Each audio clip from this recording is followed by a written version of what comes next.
So in this Design Wizard tutorial video, I'm going to be showing you guys how to flip an image horizontally in the Wizard application or the website. So once you're into Design Wizard, go to the left-hand side of your screen and press on the Elements icon.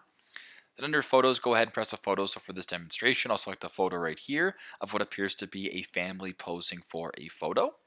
And once that is done, which hopefully is fairly shortly, I'll just go ahead here and I'll change the photo crop a little bit. Now, if you wanted to flip this image horizontally, it's pretty straightforward. Press on the photo, go to the top right here to where it says flip. And if you press on flip, you get this drop down. You can flip horizontally or flip vertically. As I mentioned before, we want to flip horizontally, so we'll press on this option right here.